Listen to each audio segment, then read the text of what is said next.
Welcome to episode 37 of Coffee and Co-Read, your source for all things literary, with Kristen and Catherine, where we believe there's nothing better than a hot coffee and an awesome book.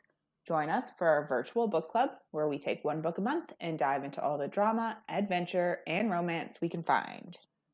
Hey, Kristen. Hi, Catherine. So, question today is, do you read multiple books at once? So, I find this question, it's sort of yes and no at the same time. Mm-hmm. Because typically, my gut instinct would be to say no. Yeah. Because if I'm into a book, mm-hmm. I'll pick it up and I'll read through it real fast. So, Makes sense. There's no need for me to have several books because I'll have it done in a couple of days. Yeah. However, so that's my gut response. The issue then is when I think about it, I actually am reading multiple books at once. So, usually, it's only because of technology, though. Yeah. I didn't do it when I was a kid when it had to be a physical book. Yes. You know what I mean? I do exactly know what you mean, yeah. It's only because we have technology now that I do read multiple books at once. And that's usually formatting not issues, but formatting reasons. So usually you got a book on Audible that you're playing through for the car or for headphoning when you need your hands and your eyes. When you're cleaning or when you're whatever. Yeah. Exactly. Yeah, 100%. So there's usually an Audible book. Then, I'll have either a book on Libby or on Google Play or Kindle books, some sort of digital book that I've got queued up ready to go. I like having a Nora Roberts book on Libby, almost at all times, just because I've read through them so many times. I could zip through it real quick, and it's just good when I have when I need a feel good. Yeah. You know what I mean? I also have all the Heartstopper books on Google Play, I think, or on Amazon books. Kindle, I think. But I also have all those if I'm in the mood for something heartwarming and fast because they're graphic novels, so they're super quick to get through. Quick. So those are for my digitals. And then I also have a physical book if have downtime. And then I also realized I have a car book, physical book, and I have a house physical book. So, for example, I know. I don't understand. So as you guys may know, I am a parent. I have 2 children. A lot of parenting is driving your kids places and waiting for them. So I usually have a book queued up on my phone for those days. If I have to take them to gymnastics and sit in the thing, then I've got a book to read on my phone. There's the odd occasion, though, like this month and many months, when I run out of data on my phone. Oh, true. Because you leave your house. I work from home, so that's never an issue. Yeah. So I run out of data quite frequently, actually. And I have a lot of data. I have 16 gigs. Jesus. And I know. I know, it's a problem. So sometimes I run out of data and I need a backup. What am I going to do? I can't use my phone because I don't have data to go on the internet and read a book that way or even listen to one. So I have a physical book in my car. It's not a book that I'm crazy about. So so right now I have The Last Unicorn by Peter S. Beagle. It's a book actually from the 60s. I didn't even know it was a book, but they made a movie on it in the 80s that I was obsessed with as a child. I could still sing the songs to you right now. Oh, crazy. And by songs, I mean it wasn't a happy-go-lucky Disney sort of movie. It was weird and dark and the songs were sort of the same. Mm-hmm. It was very, I'm going to call it, it's a very avant-garde cartoon movie. If anybody hasn't seen it, or if you have, like, hit me up, because no, I feel like nobody knows about this movie, and it is legit so good. And the soundtrack is amazing. Um, but yeah, so I was obsessed with that movie. Had no idea it started out as a book. So when I went and did my big teacher appreciation buy at the bookstore, I saw it there Mm-hmm. and I was like, "Oh my god." So I bought it. So, like, because it follows the film quite closely, or I should Oh, say wow. the film follows the book Yes, of quite course. closely, because obviously book came first. So because I sort of already know everything that happens, I'm okay to, like, put it down and pick it up and put it down, pick it up. So Yeah. that that's my first choice of car read right now. Mm-hmm. Then there's also, if anybody listened to our Bitten episode, we talked about Kelly Armstrong, and she had a new book come out. Um, it was her newest, I think it's a series. Yeah, it was right after we started Bitten, wasn't it? Or the same month or something. Yeah, so I picked that book up. Um, it is called A Rip Through Time. Mm-hmm. So that's sort of her newest sort of series.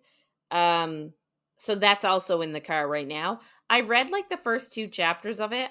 I'm not gonna lie, I'm not like super into it. Yeah. I don't know, maybe it'll get better the further in I get. It's not at all what I expected it to be. Is it the first book in the series?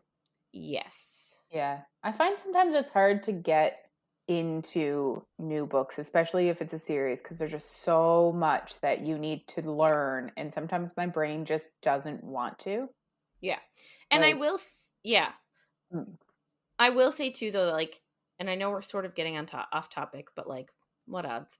it's fine. Um, her writing from like, she sort of veered away a little bit from supernatural stuff in recent years, Hmm. but the majority of the stuff that I've read by her has had a supernatural element, and this one sort of doesn't. Okay. Like, the whole premise is this modern policewoman ends up walking the streets of Scotland or something, um, at night, and she's from Canada, and she's visiting her grandmother who's in the hospital, and she's walking at night down a street, thinks she sees somebody getting attacked.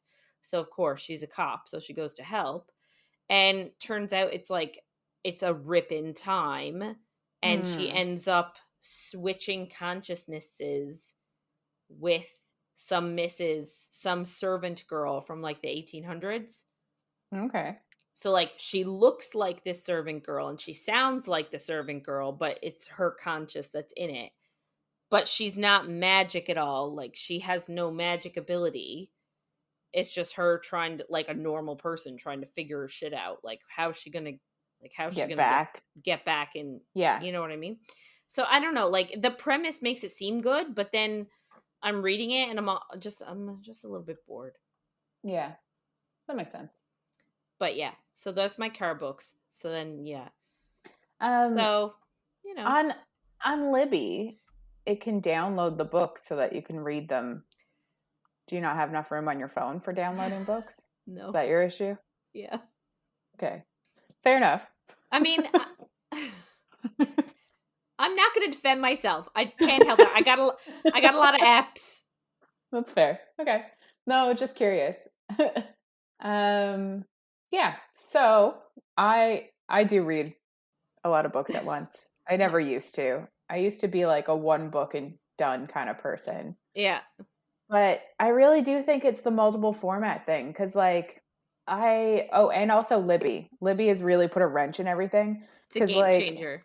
yeah, it is a game changer, but you're also like, never know when a book is going to be ready. And, like, you always get like 15 at once. And then you're like, which one am I going to read? Yes. It's Yeah. always, ugh. So, like, specifically now, I'm reading technically the Vampire Academy series, but I haven't picked it up in a while. I'm on book 4 and I'm at a certain part and I don't want to read it. because I don't want it to happen. Can you just skip So, it? oh, I can't. No. Like, I do that with TV shows all the time. Oh, TV shows is different, especially if I've already seen it. But like I don't skip things in books. That's just I mean, I don't either, but it was just a thought. well, yeah. I like but I'm also like reading other books now that I'm not as worried about it anyway. But that is my physical book that is on my bedside table. Plus I have three others there that I'm like one I'm trying to start, but I read like the first chapter and I was like, there's too much world building, and my brain is like, not right now. So we'll see on that one if I ever read it. I've heard it's really good though. It's actually Leigh Bardugo's adult series, but it just got overwhelming in the first little bit, and I was like, I need a breather. What's it Um, called? a Ninth House, I think, is the name Oh, of the okay. first book, and the second book is like Hell Bent or something. The second book just recently came out. Mm. Um, so, and then I actually have another book that I want to start, but haven't yet.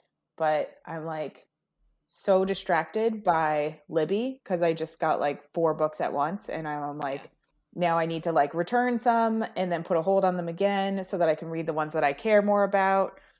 So it's a whole Yeah. hassle. And yeah, I always have an audiobook going at all times too, Yeah. from Audible because reasons.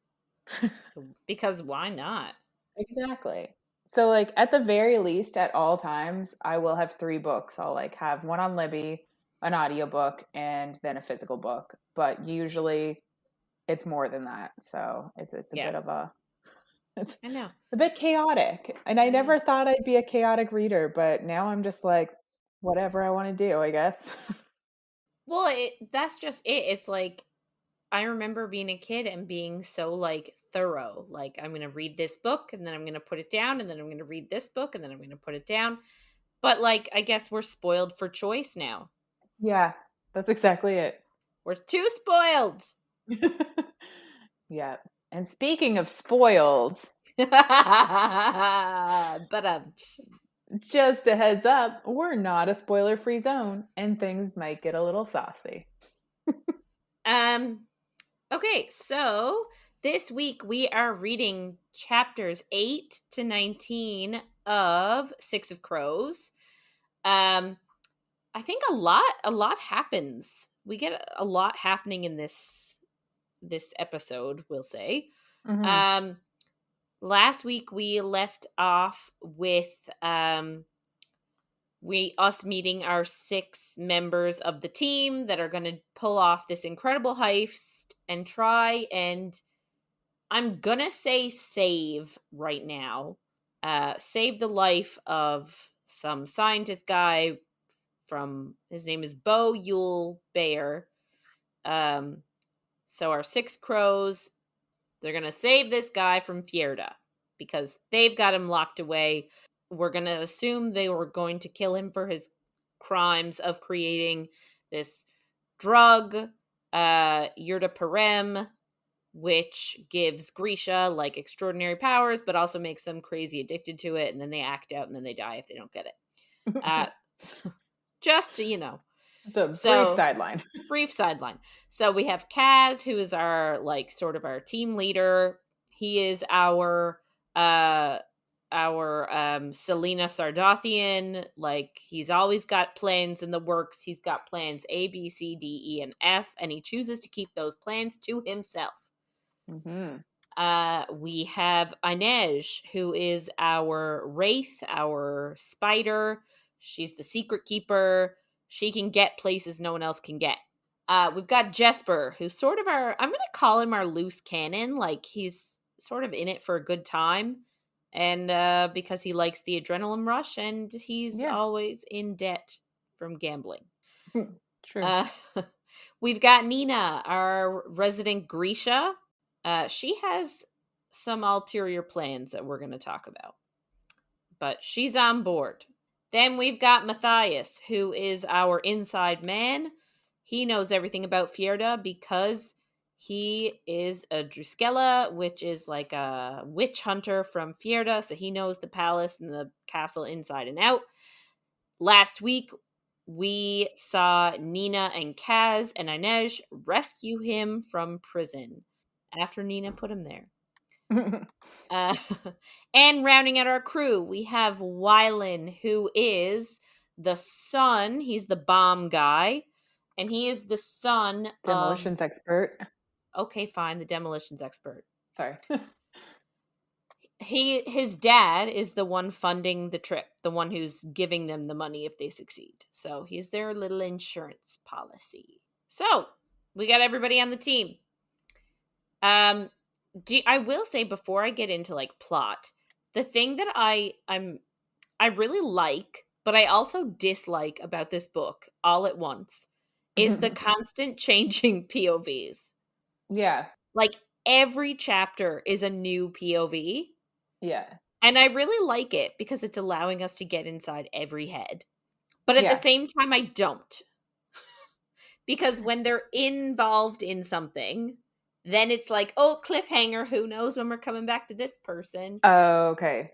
Yeah, I didn't know why you meant you didn't like it. Because, like, Throne of Glass series has a lot of them, and I hated it. But for some reason in this one, I don't hate it as much. I don't really know why. But I feel like I'm gonna introspect now. I feel like a part of that is because Throne of Glass had a lot of it, and the stories were so far removed from each other. Yes. Right? Like, we were reading about Manon, we were reading about Elise, we were reading about Aelin, and reading about Kale and Dorian, and, like, their stories weren't connecting at all until the very end when they connected. Yeah. You know what I mean? So, like, that could be it. At least with this one, like, we're just getting their different opinions on the same thing that's happening. Yeah. So, I know for me, now that you've said it, I know that's why it doesn't bother me here as much as it bothered me there. Because I agree with you. I really, like, as much as I love Throne of Glass with all my heart, I didn't like that. No, because I would always be like, I want to know more about this one. And then it just would be annoying. Yeah. And funny, though, like, each individual story I liked. Like, I didn't dislike. It's not that I don't like Manon and I don't like Elise, or I don't, I like all those characters. I just, it just kept jumping during like the most traumatic parts. Yeah, it did. It kept jumping, and that was unfortunate. So, like, you get focused on one character, then all of a sudden it would jump to someone else, and it was just, and it would be a cliffhanger every time, and I'd be like, why would you do this? Yeah, agreed. Anyway, so back to this. So we start off this episode with Jesper's POV, which we haven't really gotten yet, I don't think. No, I don't think so. So we're getting to hear from Jesper a little bit now. So he's sort of,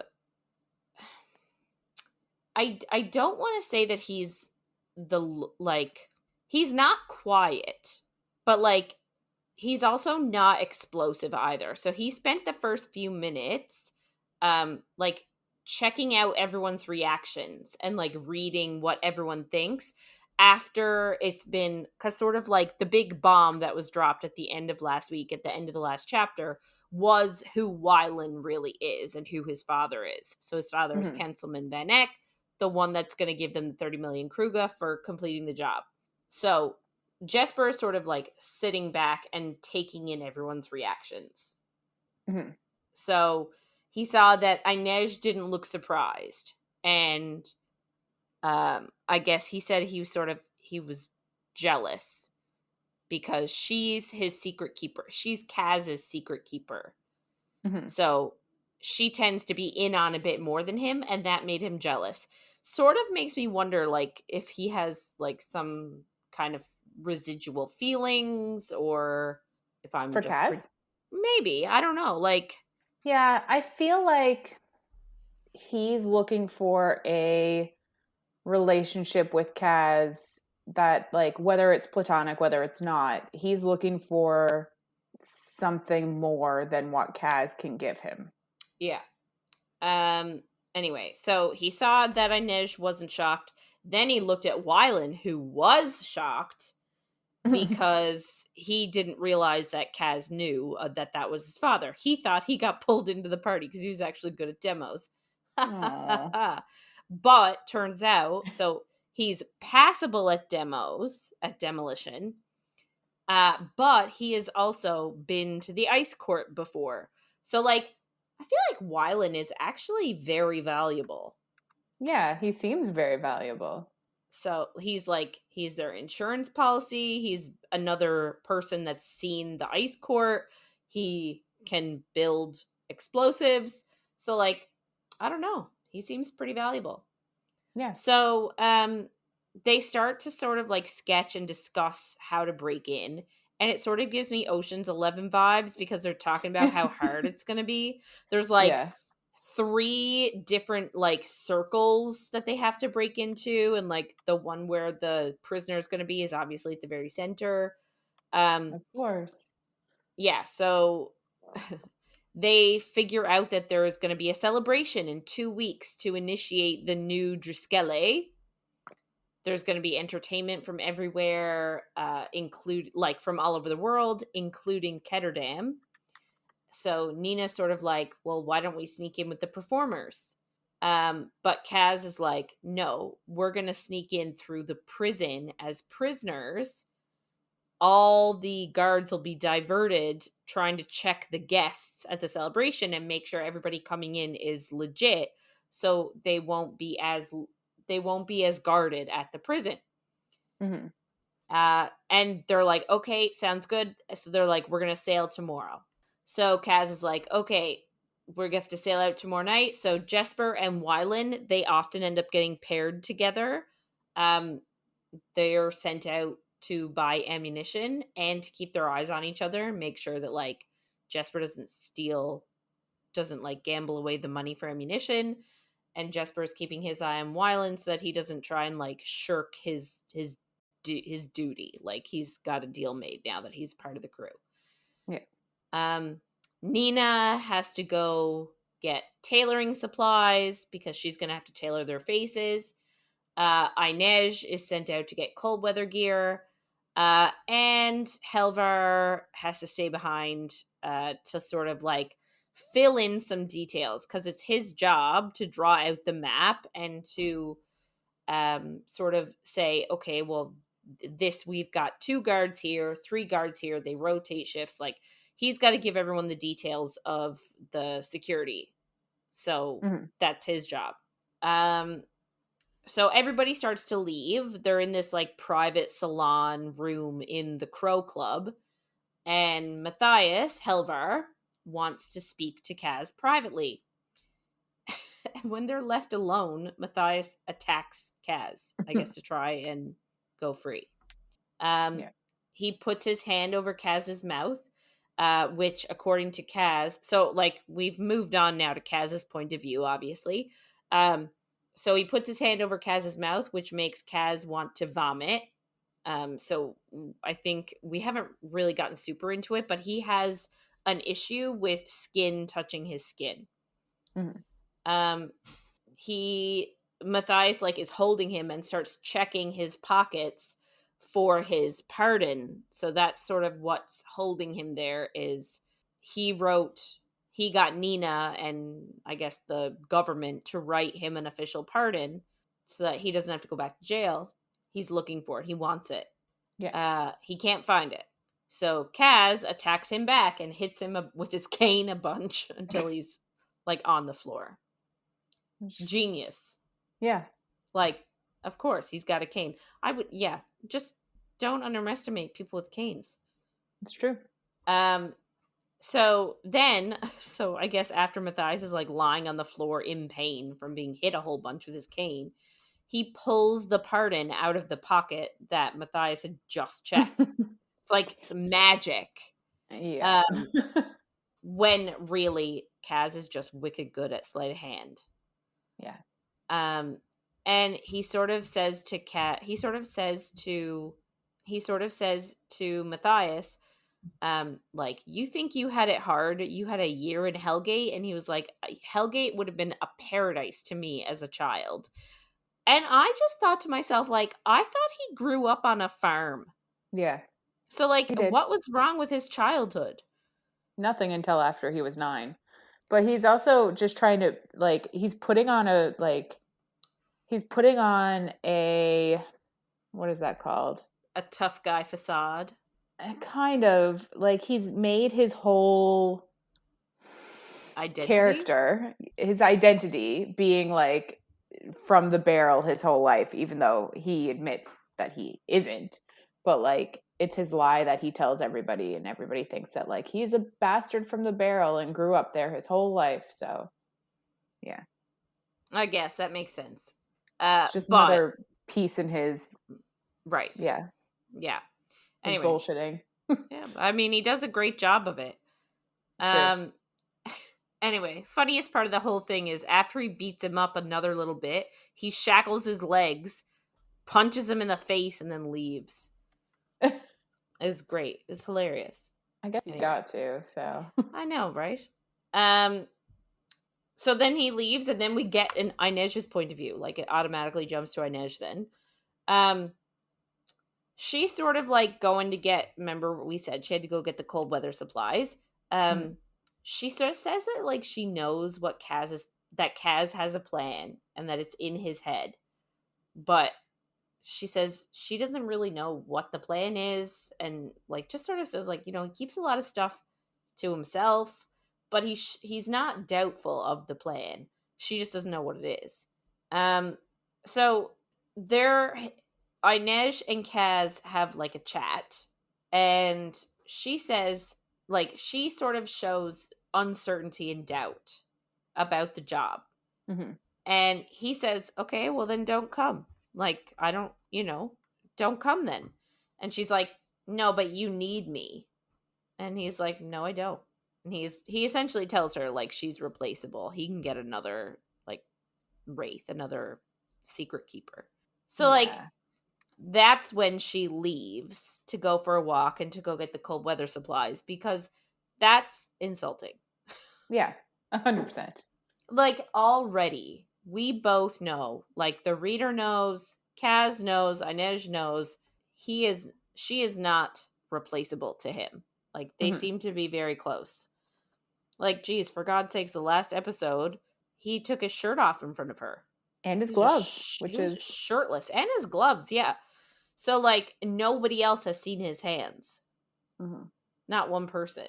And the fact that he takes them off so easily in front of her, we all know she is not replaceable. But the fact that he said it is like I don't know. It's like a slap in the dick face. Move. Yeah. Yes, it is a dick move. Yes. Anyway. So she's sort of, like, just walking and sort of being like, well, wondering to herself, why don't I just stow away on a ship and go head to Ravka and search for her family? So, like, she doesn't understand why she hasn't done it yet. She knows that she has a debt to, like, the Dregs and Per Haskell, but ultimately she knows that Per Haskell would blame Kaz, and then he would be alone and he wouldn't have anyone to gather secrets for him.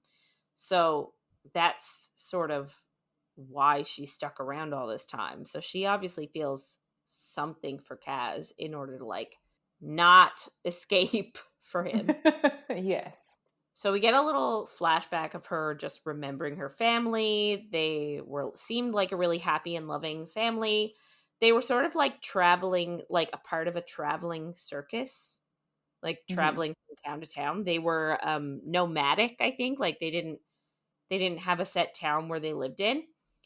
But yeah, they seemed happy and loving. They traveled together, and Inej did the tightrope, I think was her sort of thing. Circus act.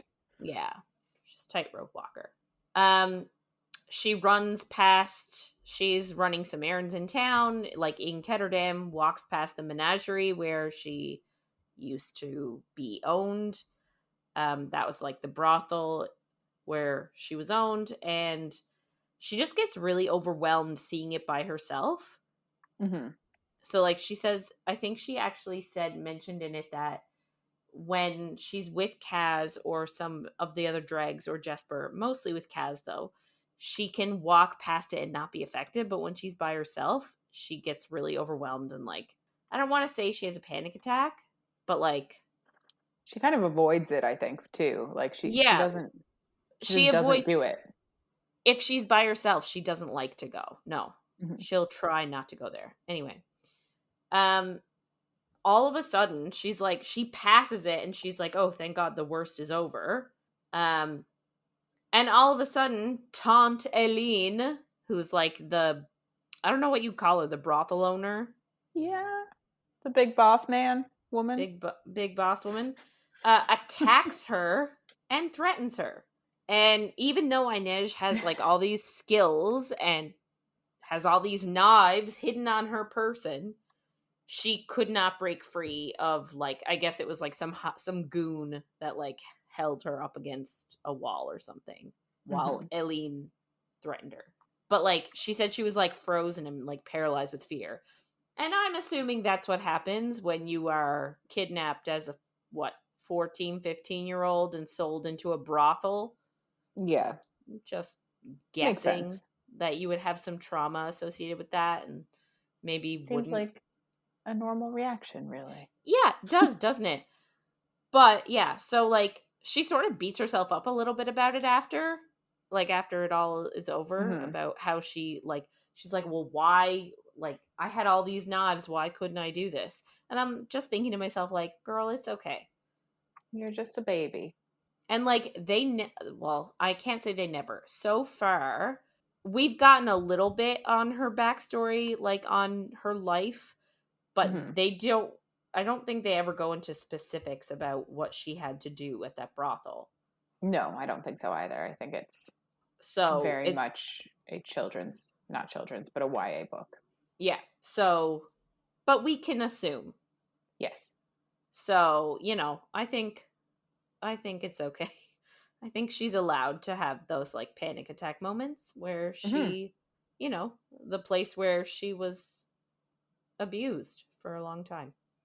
Exactly. Um, Eileen called her Lynx, little Lynx is what she called her. And she sort of like goes into here the menagerie's idea. Like, so the menagerie is all about different ethnicities. And each ethnicity is given an animal name. So like if a customer comes in, he might say he wants a lynx or a horse or a lion or a tiger or something like that. I don't actually know if Hmm. those are the animals that are there, but so each girl is not referred to by her name. She's referred to by her animal that's associated with her culture. Like, I don't Right. actually know if it's a cultural association, but like all I, the Suli girls are called lynx. yeah. I think she only has one of each type of Yes, girl. Yeah, yeah, at a yeah. time. Yeah. Yeah, yeah. But again, like I don't know if she's choosing the animal based on is it a culture? I don't understand if like I don't know if it's a cultural Yeah. I don't know if we connection. ever really get that much information, but like you can kind of I kind of assume that it is based on nothing really, I guess. I don't really No. know why, but I do Yeah. kind of assume. Anyway.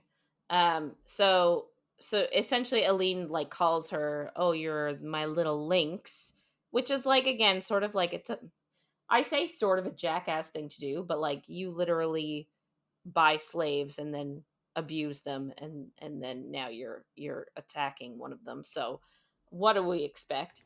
Yeah. Um and essentially says that she can wait, but Inej is definitely going to wear her silks again.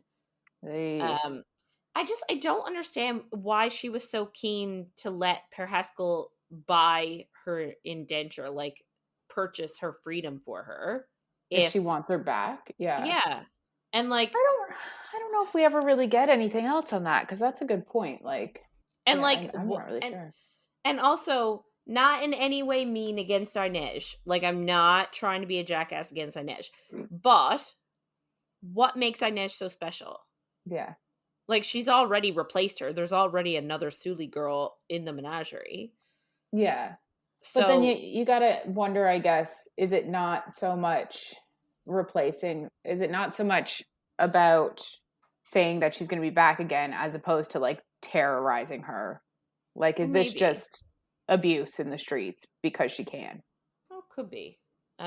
Anyway, so Eileen just lets her go after this, and she's super shaken up, of course. And she keeps repeating the names of her daggers. So each dagger she has hidden on her person has a name, and she keeps repeating them over and over and over again. So they sort of give her comfort and like help her feel like maybe she was born with claws or something like that. Mm-hmm. Which is actually sort of referencing a lynx a little bit. Yeah. Yeah. Which is sort of like, anyway. So after she runs her errands, I don't like a whole day passes in this POV, I guess. Mm-hmm. She rushes to the docks because she's late after picking up the stuff. And she says when she got there, like their numbers looked off. Like she said that when she got down to the dock, it looked like they were meant to have more people to help them sail on the ship than what it seemed like they had. Mm-hmm. And she was heading to the boat, and then she stepped on something soft, and she looked down, and it was a sailor. I don't understand how you can walk straight across and not see that you're stepping on a person. Yeah, it's also weird because like she's supposed to be super Observant, like observant and yeah, vigilant. sneaky. Yeah, you'd think that she would. I guess it's dark. Is it dark? I don't think it's dark. I think evening, Twilight.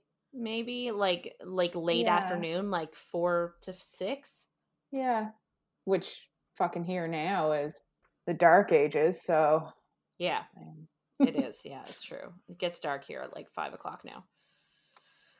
Anyway, so yeah, so she's just like walking down the dock, and all of a sudden steps on the body of one of the sailors that she was supposed to be not sailing funny. with. She, it's not, but at the same time, it I is, know. because how do you overlook a whole body?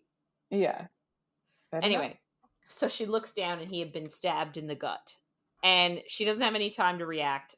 All of a sudden, the boat that they're supposed to get on explodes. What? What? I know. Insanity. It is. It's insane in the membrane. It's true. Um then all of a sudden, of course, it switches to Jesper's POV, because who doesn't love a cliffhanger? Yeah, we were just talking about this. Yeah, right? But I don't mind, actually, because No, it's not awful in this. yeah. So we go back to Jesper now. So Jesper sort of says that he loves the sound of gunfire. He's a little bit batshit. He is yeah. No, he is. I think later on in the book, he actually does say that half the reason he does what he does is just because he likes the adrenaline rush. Mm-hmm. So, like, I think, yeah, we know he's a little bit, yeah. Yeah. But he also said that he found out that he loved the sound of gunfire while he was fighting on the Zemini frontier with his father. I'm assuming there was some sort of war, maybe. Hmm. But also, how old is friggin' Jesper? He's Where also a he's child. already, he is a child, but he's already been on the front lines of a war? I guess. It's just, anyway. So he's like ducked behind a crate currently, like shooting his guns, like pew pew pew pew pew. Yeah. I That's how think it of does. him. That's how they go. I know. I think of him honestly like very Wild Wild West, like two guns blazing, like Will one. Smith. Yeah, no. I don't know. I do think of Jesper as cowboyish a little. Yes, I can see Like that. when I picture him in my mind, I think of him with like one of those dusters and like Not we literally had this conversation about how dusters can't be attractive before. yeah. But yeah, Good. that's what I pictured him with, a duster and like holsters for his guns and like Great. even the boot spurs, like, but no Walking hat. in, taking no shit. Yeah. Yeah, but no hat. Um anyway, so he's like shooting his guns over this crate. Uh Wylan is like curled up on the dock, all exposed. So Jesper like has to grab him and pull him for cover. And it's just sort of like, oh, Wylan. Poor little baby. Poor little baby. Um, so then Kaz like makes his way over. I don't understand how nobody is getting shot. Like they're being shot at all of a sudden, but nobody is getting hit. And, like Kaz is coming and like Jesper's ducking out of his cover, but yet no one's getting hit. Wylan was just in the middle there. Yeah, Like whoever's shooting at them has no aim. that's true. Yeah, Anyway, it doesn't really make sense. so Kaz comes over and tells them to make their way to a different dock where the real boat is. Apparently, the boat that got blown up was a decoy. Smart. Kaz is a genius, I think. Well, actually, I don't Yeah, have to think. We all know that Kaz is a bit of a genius. But, like, the fact that he made a contingency for that was pretty fucking smart. it was. I don't make contingencies for shit. Me neither. Oh, God. This is not a good thing, but it is life. Anyway, so Jesper and Wylan like just saunter next to the next dock, like shooting as they go, not getting hit. The only thing is like Wylan is like scared shitless. They see Nina fighting with Matthias next to her, another duo that often get paired together. Like obviously they have prior history and you know a budding romance. I say budding, but like it's an already established romance. Now turned. They're like lovers to haters. Yeah. Seems They'll go like. they're gonna get back to lovers though. I hope. Anyway, I still have to read the end of this book, so uh so they see Nina fighting with Matthias, but he can't fight cuz they tied his hands. They didn't trust him enough. So they tied Which his hands. makes So sense, I guess. well, it's true, but then all of a sudden she cuts the bindings off. So like she obviously trusts him, which is nice. Yeah. And sort of makes you want to go, "Aw," if they weren't getting shot at. But, Jesper and Wylan sort of make their way to the boat. Jesper climbs to the rigging, like to the crow's nest, and starts like shooting people down that were running after them. They were like the first to get on board the regular boat, so they have to wait for everybody else. Oh, he finally gets shot in the leg as he was Which is climbing just up the like, rigging. I it's know. just like nothing, though. It's Yeah. like, it didn't He's even like, happen. like, oh, I've been shot. And like just keeps going. Yeah. I'm like, I think I would have not been okay with that, but okay. I've never been shot, but Yeah. I don't think I'd like it. Same. Anyway, so he sees Nina, Matthias, and Kaz all making their way to the boat, but like there's a ton of people chasing after them, and I literally just think of like this huge like mob of people chasing 3 people down, and it's just hilarious. Mm-hmm. Wylan sort of calls out to him and is like, "Close your eyes," and just was like, "Oh, why?" And he's like, "Just trust me." So he closes his eyes, and he ends up making a flash bomb and throws it at the crowd to blind like all the baddies.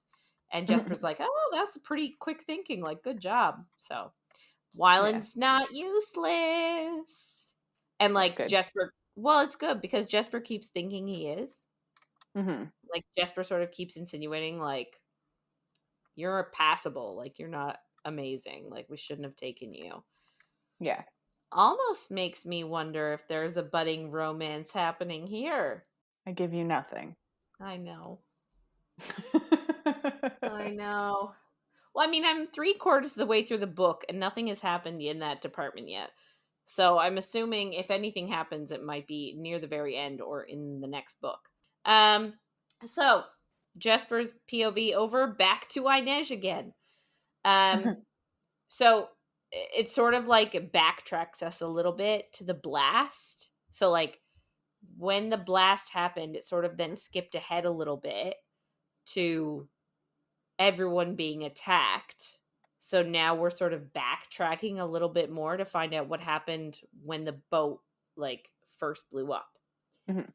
So she sort of like recovers very quickly because I don't think she was that close to the boat. So she recovers really quickly and sees that like everyone is still alive. Well, everyone that matters. Red shirts not count. Yeah. Red shirts don't count.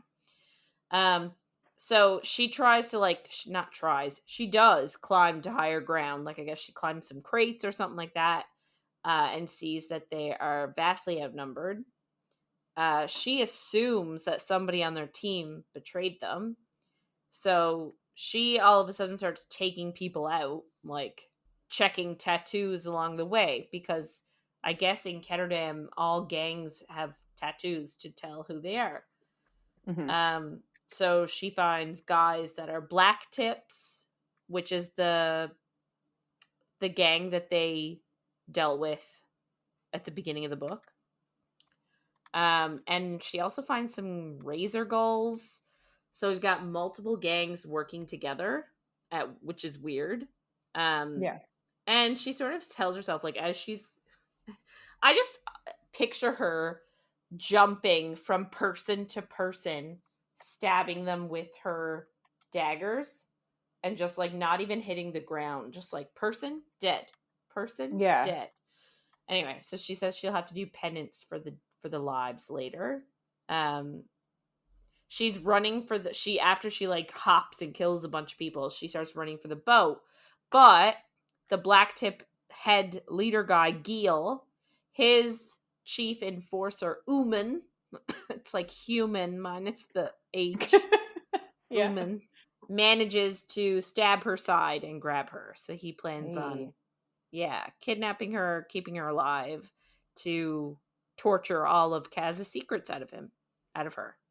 Not ideal, really. Not ideal, no. And like, I feel bad. She gets grabbed a lot, She does. Yeah. right? Um. So yeah. So she releases this like blade mechanism that was hidden in her knee, and then she knees him in the groin. So like, she Ooh. stabs him in the penis and balls. Stabs him in the P&B. Uman can no longer make humans. He can't make Umans anymore. That's a good So one. she stabs him in the penis and testicles. E. The only thing is, like, she's real hurt. Like, he stabbed her in the side, and he must have like gotten some organs or something, Yeah. because she is like hurting real bad. She sort of knows that like she has to keep going, because if not, like, somebody is going to find her. So she tries to like climb crates. But she's leaving like a trail of blood. Mhm. But some of the other like gangs people like find her from the trail of blood and start like shaking the crates that she's been climbing to try and get her to topple over. It's like the worst game of Jenga on the planet. Yeah. Um, she's like totally prepared to die on top of these crates, and like she's unable to climb anymore. They're shaking it uh below her, so like she's ready to die. She's accepted it when all of a sudden someone grabs her ankle. So initially we Ah. think, yes, we think, it's a gangs person, but it's not. It's Kaz to the rescue. He rescues her and carries her running to the boat, even with his his limpy leg. Um, and he's telling her not to slip away from him, which is just sort of like, oh, like, It even seems though cute. it does seem cute, and I'm keeping it cute. Yeah. Like, I choose to think of this as a cute moment, That's fair. and I will keep thinking it's a cute moment. Anyway, she sort of like has a flashback, remembering the first time she ever saw him. Apparently he used to pay Tante Eileen for information, Like, that's why he used to go to the menagerie, until she sort of, like, spoke to him to the side and said, like, I can help you. So she also sort of thinks, like, oh, he came back to save me, but it was to protect his investment, nothing more. Which is sort of like, oh.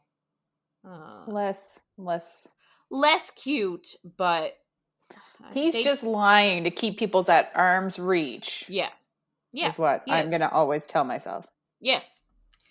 Then we move to Kaz's POV. They, like, he gets on board with Inej and they, like, set sail right away. It's like, get this boat going. And Kaz sort of knows that they would not have made it if it weren't for Inej, because she was, like, doing the jumpy thing, killing everybody as she went. So, like, she landed on them, stab. Yeah. So he knows that, like, they would not have escaped if it weren't for her. Jesper is sort of on deck. Nina has used her rudimentary healing skills to heal him. Because he was shot, since we all forgot about it. He was shot in the leg and never heard from again. Yeah. Like, he never complained about it again. No. Even though Nina is apparently not a great healer. He went, like, below deck with Inej, like, still in his arms, and was, like, told, and he, like, demanded that Nina heal Inej. Nina, like, has a look at it, and she's like, this is a really serious injury. She doesn't think she can heal it.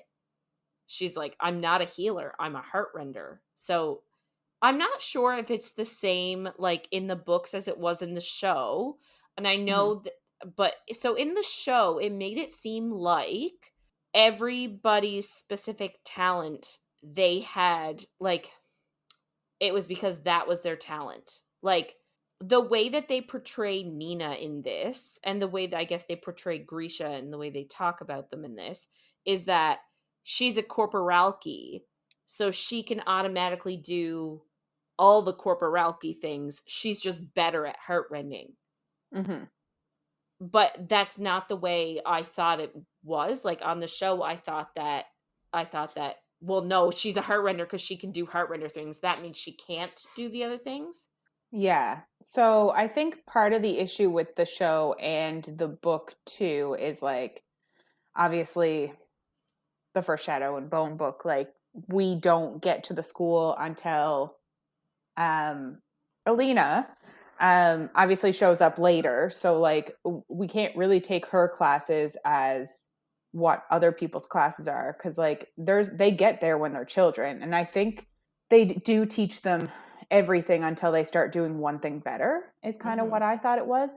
The only thing with the show and the book too is Jenya is the only tailor that really existed in the show. Yeah. So, like, I think after the trilogy, being a tailor is now actually a division.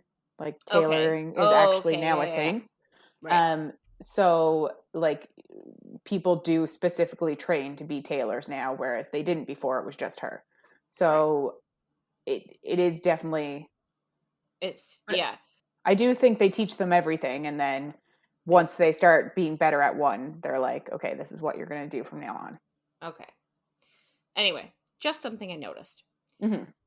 So she's like, I'm not a healer, I'm a heartrender. And Cass essentially says, like, if you don't heal her, she is going to die because there's nowhere for us to go. He goes back above deck to chat, and they're sort of trying to figure out what could have happened. Luckily, so as he was rescuing Inej, somebody, don't know who, grabbed Uman, the guy that was stabbed in the penis. So they sort of, like, made it out that they were going to torture him. So they go to, like, oh, come on, tell us what happened, give us up, like, give everything up, give up all your answers. So he tries to sort of say, like, oh, the whole thing was retribution because Kaz embarrassed Giels, the leader of the Black Tips. But Kaz is like, no, man, there's no way that Giels is smart enough to launch a full-scale attack like that in, like, one day.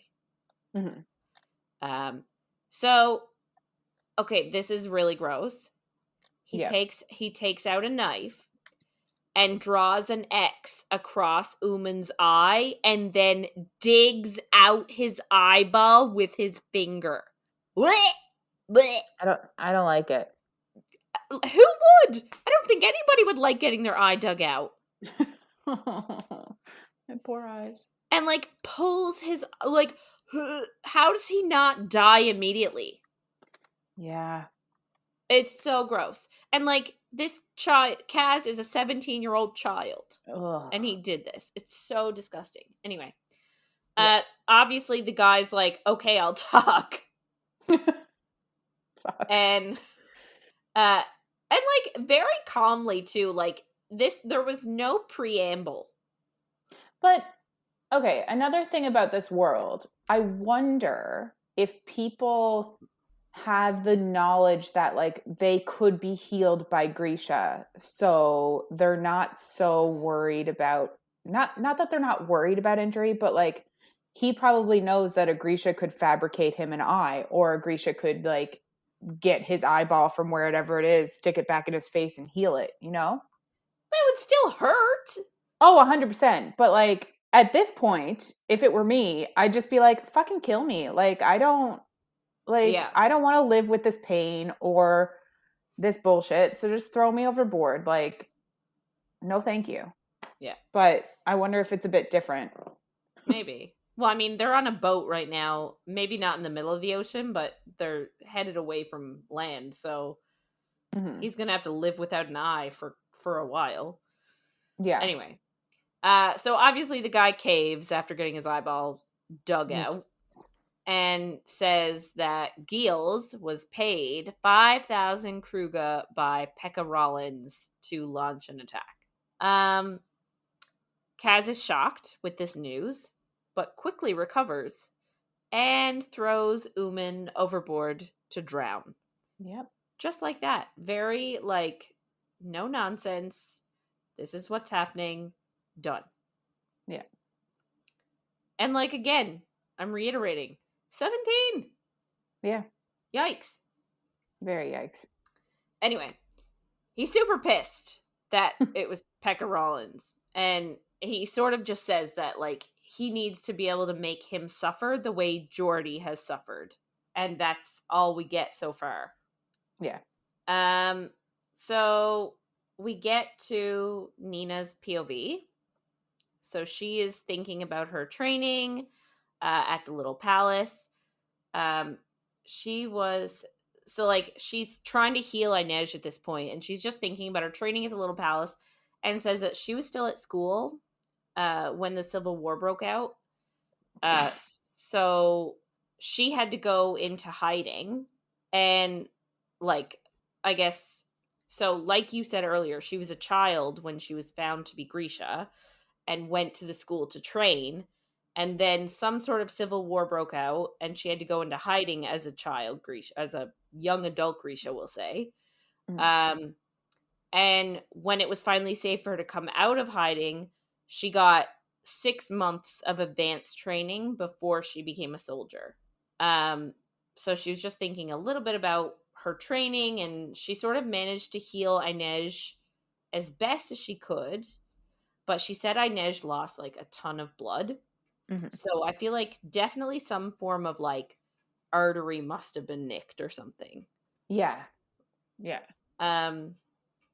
She kept sort of thinking back to her life in Ravka. She had sort of a commanding officer named Zoya who like didn't think Nina was that great. Do you remember Zoya? I do remember Zoya. So in the show, and well, not just in the show, in Shadow and Bone, the book, Zoya is the one that sort of attacked Alina. They had like Alina's first fight in training was against Zoya, and Zoya used illegal magic to like knock her off her feet. Yeah. She doesn't seem like a great person.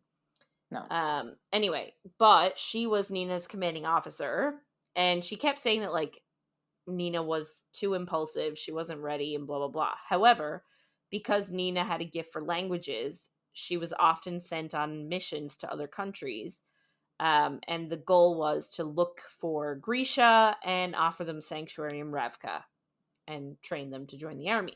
So Zoya once told her on a mission that she was too memorable and too loud. So that made Nina mad, and so she stomped off and ended up walking right into a Druskeli camp. And she sort of tried to feign innocence and be like, oh, sorry, I've got lost in the woods, like, blah, blah, blah. She knew what they were right away, but she was like, as long as I don't show them I have magic, they're not going to know who I am. Like, they'll have no reason to attack me. Mm-hmm. So she tried to, like, be like, oh, I'm lost in the woods. Can you help me find my way home or find my way back or whatever? But one of them attacked her, and she tried to use her powers to protect herself. But Grisha have to use their hands. They have to use hand motions to use their powers. So that gave away that she was Grisha. So they captured her and put her on a boat to sail for Fjerda. So she said it was like really not fun on that boat. Obviously not. She was in a cell. She had no food, no water, well, or very little water. They had to essentially pee and poop in their cells, and their hands were bound, so they couldn't use them. So like they were really deplorable conditions. The guy that had caught them was Jarl Brum, like the commanding officer of the boat that they were sailing on was Jarl Brum. He was like the worst of the worst of the Druskeli. Like he hunted down a heck of a lot of them. He essentially like visits them and says they're going to be tried for their crimes. And essentially this is when Nina first interacts with Matthias. So he comes into the cells and sort of says like, you know, you guys are going to be tried for all your crimes and blah, blah, blah. And he sort of likens her to a dog. And she's like, well, then can I have some fresh water? And he's like, yeah, right. Why would I do that for you? And she's like, you just likened me to a dog. Like, you're saying you wouldn't even give a dog fresh water? Like, you would treat a dog better than you're treating me. So she sort of like caught him with that. Like the fact that he liked her to a dog, it sort of, he was like, oh yeah, like. That's a bit shitty. Yeah. So he was like, oh, frig. She's right. I would give a dog fresh water. So so like then she's like, well, can you get me some fresh water? And he actually does, because he's like, she's right. Anyway, so that's sort of our flashback of her and Matthias' sort of first interaction. So then we snap back to the present of like her trying to heal Inej. Matthias comes in while she's healing, and like they snap at each other. She speaks to him in Fjerdan, and he doesn't want her to, even though like she knows that he's always liked her accent, her Fjerdan accent. Apparently it's like really perfect, like a princess. Lovey. She says that she tells him she feels guilty that she put him in prison and admits that it was a mistake. But she also says, like, I spent the last year trying to help you. And sort of says, like, you know, I went everywhere trying to get you released, but nobody would listen to me. And he sort of told her that he dreamt of her, like, almost every night. But he dreamt of her torturing him and kissing him and singing to him. And then he actually said, and it was so sweet, actually, he said he loved her laugh, and he loved her warrior's heart, and he loved her. Aww. And then he just leaves. And I just am like, like, it's so sad, but like romantic at the same time. So much distrust. Yeah. Anyway, I mean, if they just had a fucking conversation, I feel like everything could be fixed. But anyway, yeah. So we jump to Matthias's point of view now, and he just left Nina's cabin where she's trying to heal Inej, and he is not feeling well. He is seasick, which is kind of funny because like the first time he met, not the first, I guess maybe the first time he met Nina, he was also on a boat. I'm like, was he sick then too? Is that why he was such a jackass? But on shore. Yeah.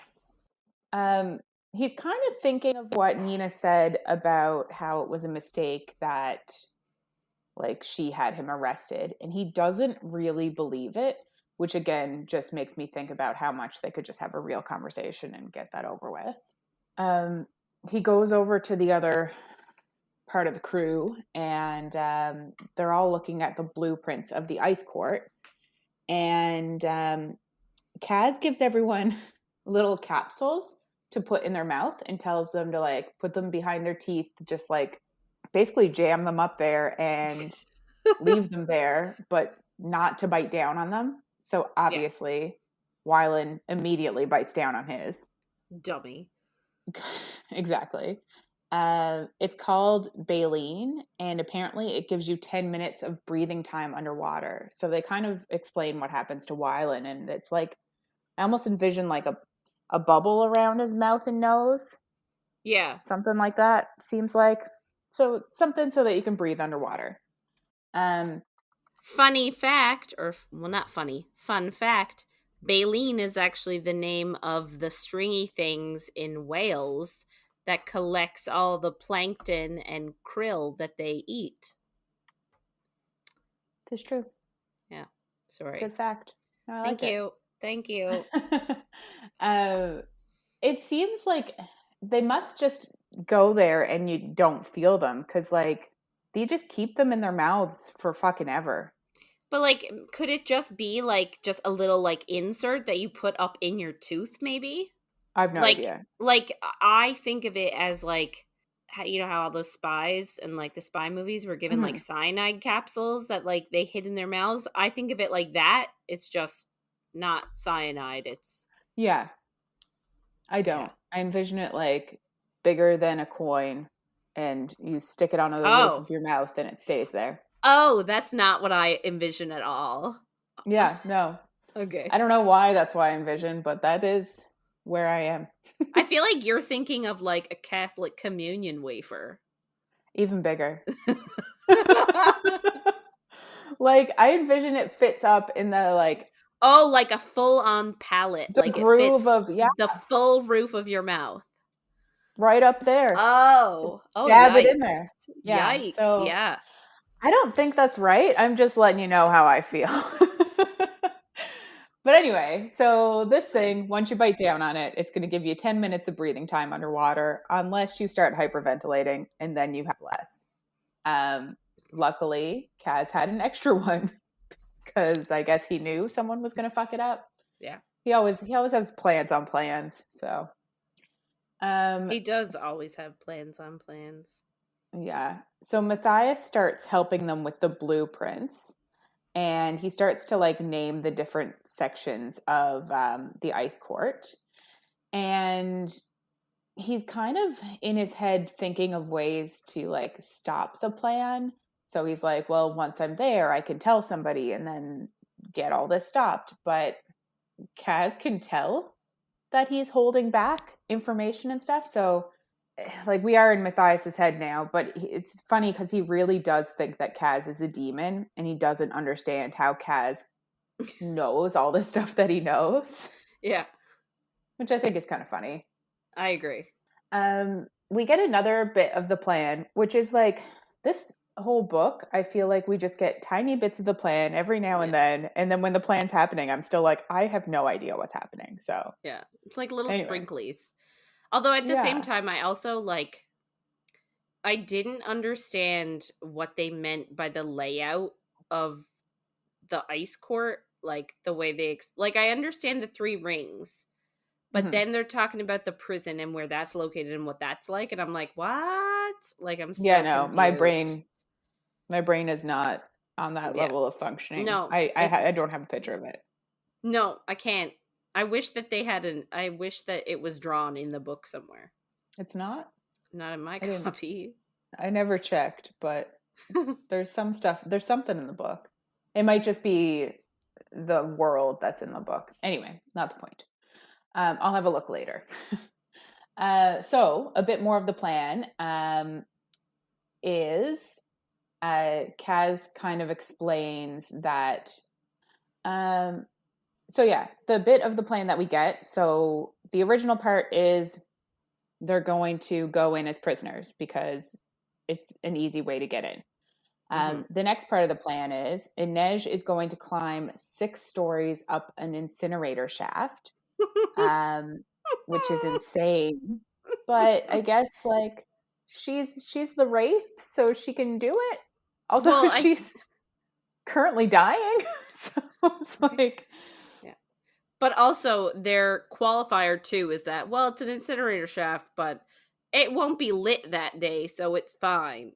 yeah. I think he even Kaz even asks Matthias when it's going to be lit, and he's like, "It's lit in the morning," and they're like, "Cool. Well, it's going to be nighttime, so it'll be cold." It's like, this doesn't seem like the smartest plan. Also, Matthias has been in jail for over a year, so can we be sure he knows shit? I guess we'll find out. Right? It's ridiculous. Yeah. They must be So, very plain Janes. Just for the ew. fact that, like, well, the Fjerdans, because they don't change anything if that's the assumption we're going on. Oh, okay. Yes, yes, yes.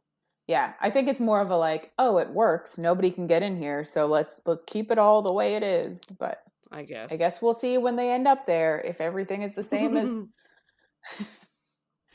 I don't know. um Does anything ever go as planned in a heist movie or heist book?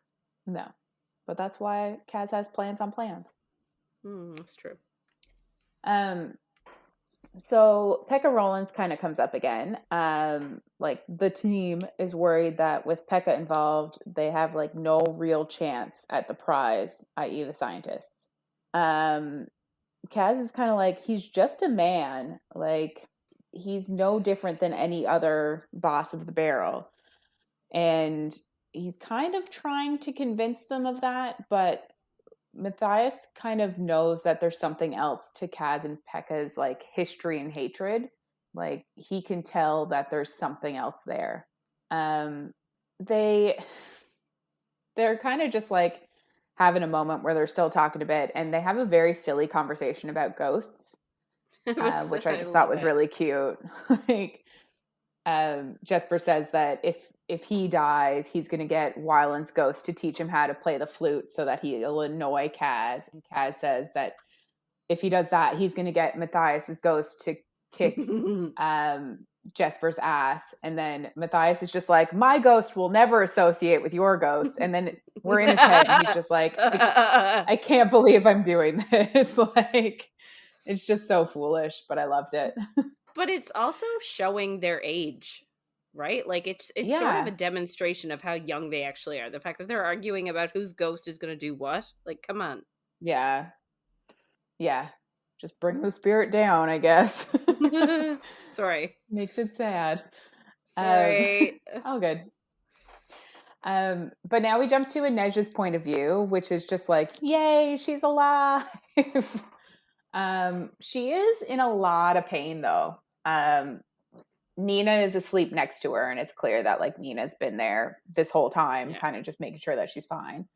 Inej wakes her up, and Nina just bursts into tears. She says it's easier to kill people than to save them, which is just also such a sad thing for like these teenagers to be thinking. Yeah. It's been almost 4 days, I guess, since Inej was passed out. And they kind of, like, Nina kind of gives her a bit of an update. They talk a little bit. And Nina tells Inej that Kaz was afraid for her, but Inej just replies that, like, he said that she's an investment. Like, that's all he cares about. Yeah. And Nina is like... Sure. Yeah. Nina can see something that Inej cannot see with that relationship, it seems like. Which it's always like that, though. Oh, of course. Yeah. That's why we love it. Yeah. So Nina asks Inej why she doesn't have the dregs tattoo on her arm. And Inej says that, like, as soon as she left the menagerie, she had a butcher chop her peacock feather off of her arm, which is, like, brutal and awful. Uh, Yikes. and she said that Kaz told her that she didn't have to do anything but make herself useful. And he said that he wouldn't be the one to mark her again. So it is pretty sweet. And Nina's kind of like, oh, I didn't realize that they weren't mandatory. And she's like, they're not really, but if he's not going to make me get it, then I'm just not going to get it. And like, who else is going to make her get it? So, Yeah. Inej asks Nina to sing her a drinking song since she doesn't want to go to sleep. And Nina has a terrible voice, which I kind of love. I think it's kind of funny. Well, it's just funny because she's not your typical, like, usually in books we have all these, like, beautiful women that are buxom and beautiful and their voices are stunning and they're just everything rolled into one package. It's nice to know that she's not. Yeah, she's like a siren except for a shitty singer. Like, Yeah. she's beautiful and everything, but bad singer. Yeah. We get a bit of a flashback here from Inej. She apparently has terrible boat memories, and then she gets into how she was taken by slavers. They grabbed her from her wagon and put her in a boat with other young children. When she got to Ketterdam, a woman examined her completely. And yeah, not great. And like bartered for her with the slavers. And at the time while she was there watching this happen, there was like a cliff nearby, and she wished that she could have jumped off, but at the time she didn't have the courage. And she kind of hopes that like she'd have that courage now, but she's still not really sure. Inej starts singing with Nina, I guess kind of to push the memories away. And then we do a little jump over into Jesper's point of view. And we kind of already said that Jesper is a bit batshit crazy, but Yeah. he's getting a little stir crazy on this boat because like nothing is happening, which makes sense. He's really not one to sit around. And he says in his head that like if he had a personality that was good for sitting around, he would have stayed and farmed like his father wanted him to. Yeah. Which is just a little tidbit from his past. I don't think we get a whole lot more until later on. Well, all we know right now is that he fought in a war with his dad, likes the sound of gunfire, and grew up on a farm. Yeah. What else is there to know about a person? What else? Yeah. I mean, I think that's literally all we need to know, isn't it? Yeah. So we're in his head, and he says there's not much to do on the boat other than to annoy Wylan.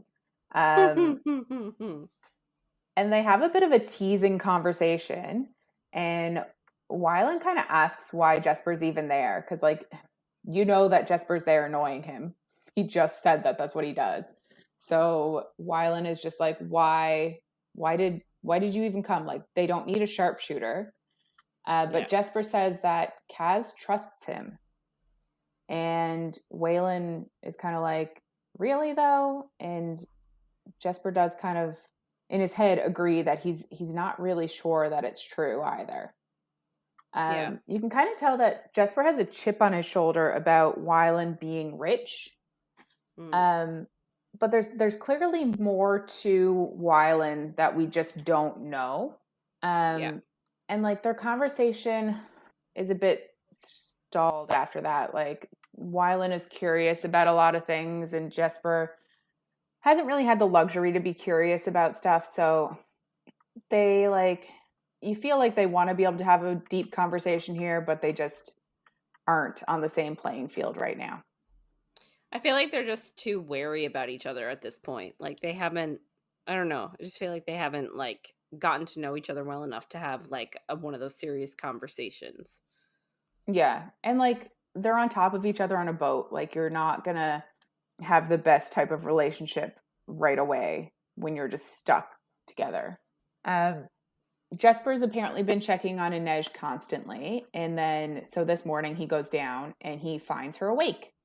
and Nina is helping her put her shoes on.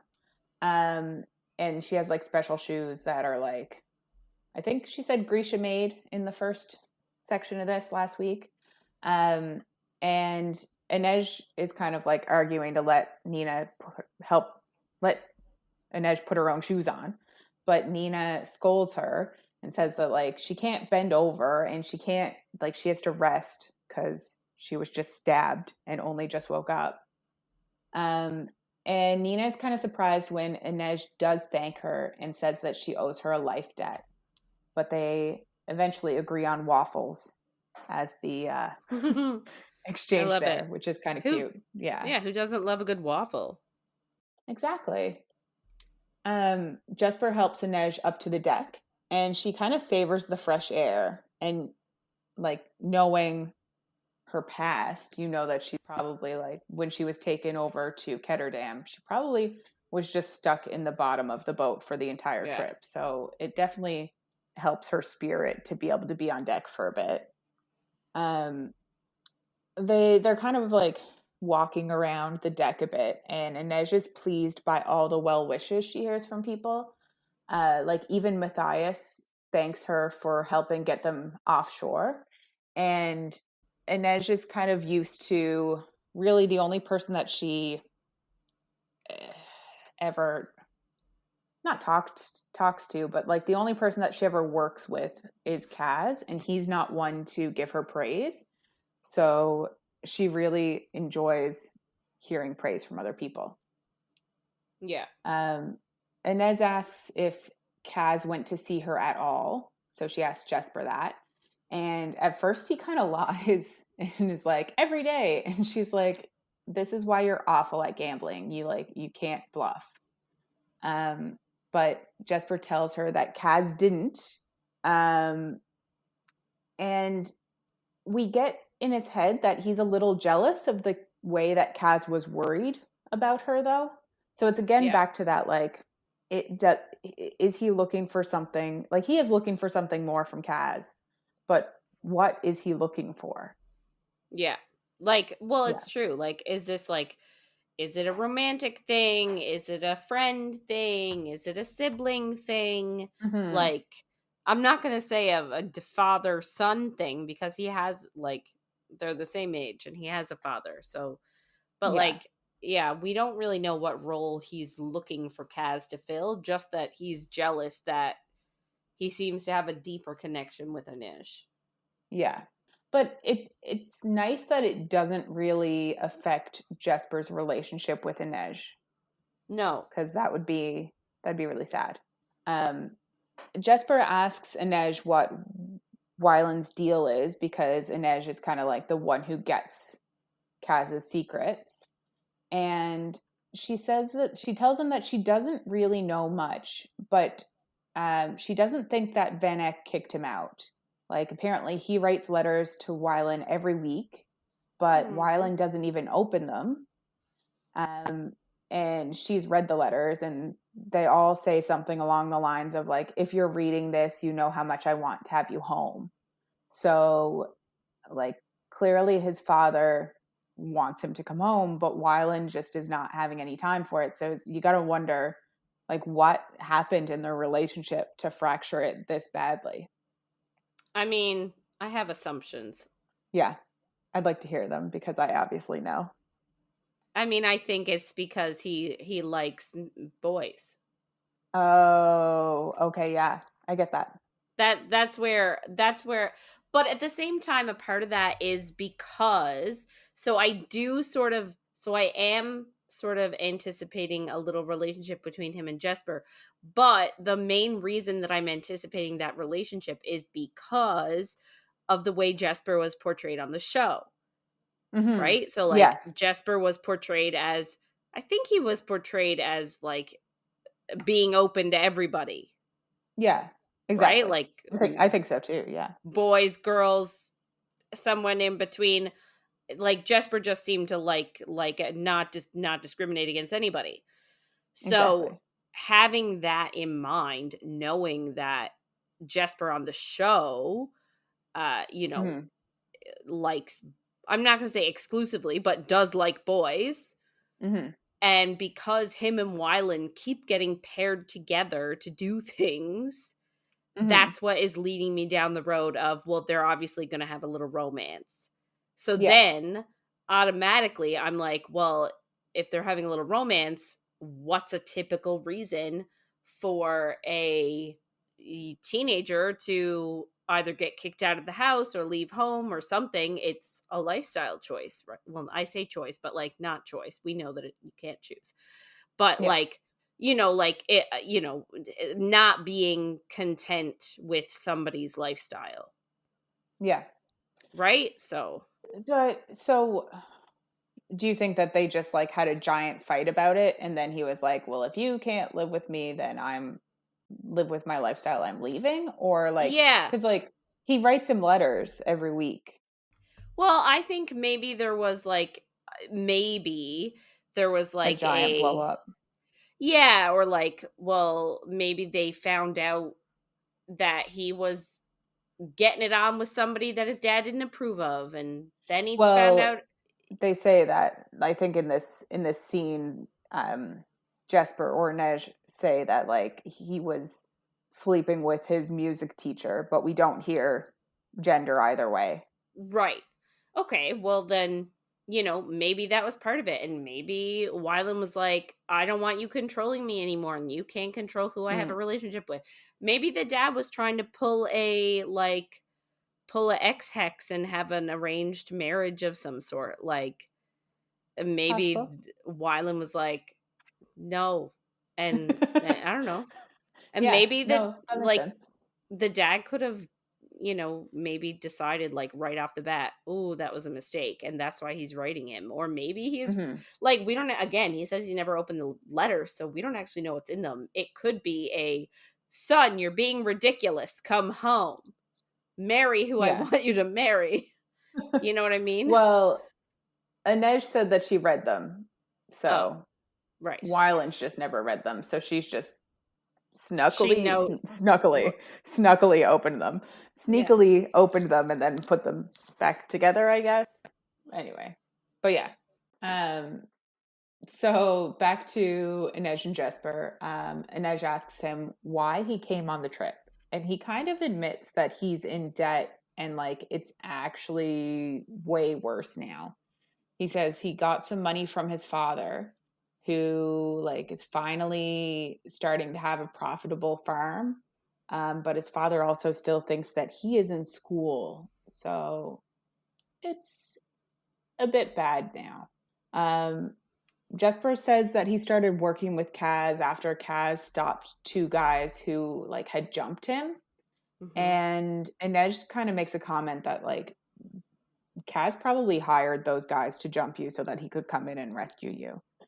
And Jesper's a bit taken aback, but he's like, oh shit, that's probably true.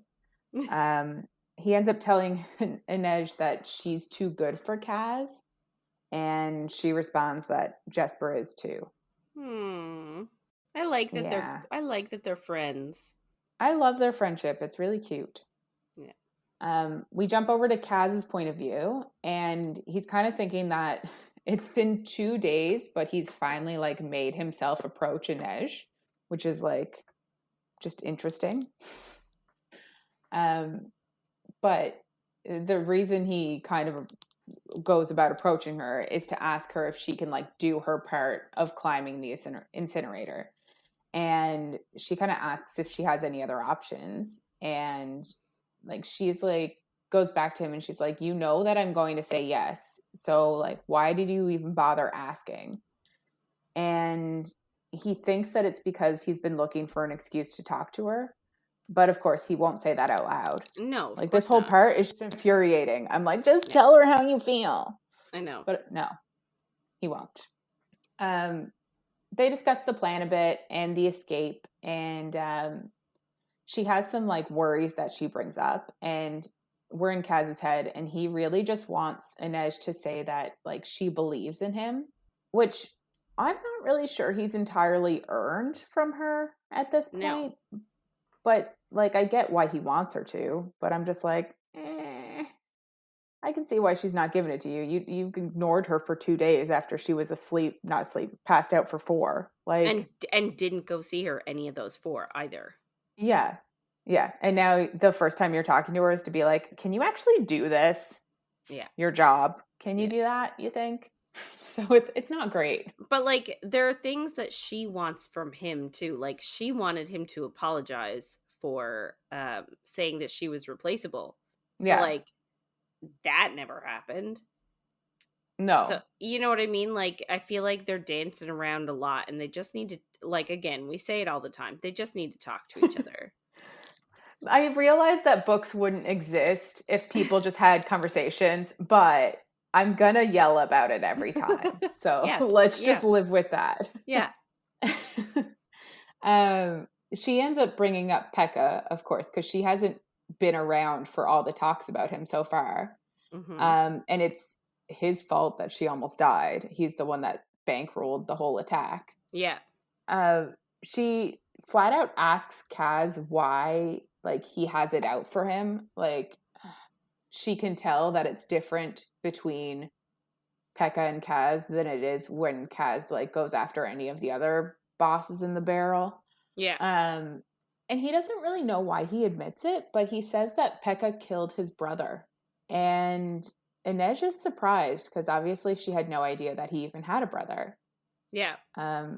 She says that she's sorry and that she'll pray for Kaz's brother, that he has like a better afterlife than he did in his life, because like clearly he was young too if he's already dead. Yeah. Kaz is really not one for prayers, which I think we got into a bit last week. And he says so to her. So she asks him what he does want. And he thinks, and obviously doesn't say, that he wants her. But of course, what he actually says is that he wants to die under the weight of his gold. Yeah. Which, like, so much better. Come on. Yeah. And then he asks her what she wants, and she says that she wants to leave Ketterdam for good. And he's kind of happy to hear that because he kind of sees her as a distraction because of how much he wants her. Yeah. So he like walks away from her and is like thinking to himself, and we're like about to go into another flashback.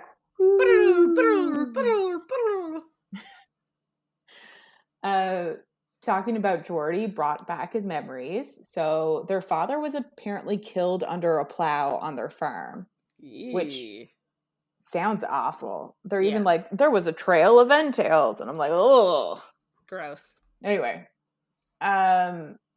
so Geordie, who is Kaz's brother, sold the farm, and though they didn't make like a lot of money, they made enough to like pack up and get to Ketterdam. Yeah. Kaz was only 9 at the time, and he was really frightened. But Geordie was there. Yeah. Like, you're parentless. Your 13-year-old brother, only 4 years older than you, is like, we got to pack up and leave the only home you've ever known. Yeah. So Geordie kind of says, like, Kaz is going to go to school and Geordie's going to get a job. And, like, once they get to Ketterdam, I guess Geordie goes out to try to find work. They end up meeting a boy who says that Geordie can get a job as a runner with a Jacob Hertzzoon, who's a mercher with a small coffee shop. Hertzzoon seems like a decent person. Like, he has them over for supper with his family, and like he lets them make small bets, but like won't let them bet too much, but like they're making a bit more money than they would if they were just getting paid. So I guess Hertzzoon hears from a friend that some cane fields had been flooded, and sugar is like currently really cheap, but it's going to get much more expensive once the news of the flooding comes. Yeah. So I guess Hertzzoon starts to buy stocks in it. Kaz kind of feels like this is cheating because it's insider information, really. Yeah. In like stocks. But Geordie says that it's like just good business. So like Jordy gets a bit of money from it. Like Hertzun obviously makes a bunch of money from it. And then they hear that a similar thing is going to happen with Fjerda. So apparently some crops were destroyed and they're expecting it to become profitable again too. Mm-hmm. So Hertzun says that they can't waste. No, sorry. So Jordy asks if he can put his money into it. And Hertzun is like, we're only going to, like, we can only take real money. Like, we can't just have tiny amounts put on this. Like, you'd need a big lump of money, which obviously you don't have your child. So Jordy obviously then tells him that he does have money. He has the money from his father's farm. And Hertzun's like, that's all the money you guys have to live. Like, I can't take that and put it on this. That doesn't make any sense. But eventually they talk it through and he agrees. Hertzun takes it as a loan since Jordy is too young to actually buy stocks on his own. Yeah. So they agree that they'll meet back there in a week and they'll all be rich. So of course, when they go back in a week, there's no one there. They ask a neighbor and he says like a family was just renting the house out and they're gone now. And it's like, shit. Yeah. So they end up like, I think they say they sit on the step. I was just going to say, like, I think they say that like they got conned real bad. Yeah. Yeah, exactly. So super sad story, but there's still more to it because obviously Jordy's alive right now. So we don't really know where this story goes, but we'll get more of it. We jump back to Matthias's point of view again, and it's kind of, I guess, makes sense because it's like as they're landing on his homeland. So we see that through his eyes. And I guess the boat has just landed and Nina goes down to remove Matthias's shackles. And she says that Kaz also wants him to be tailored because once they get to the ice court, like he could be recognized. So since she's not the best tailor, she kind of needs to tailor him a bit each day so that it like looks more different than not just like a tiny bit different. Anyway, makes sense. He's surprised that she kind of admitted that she's not good at something, and he almost smiles at her.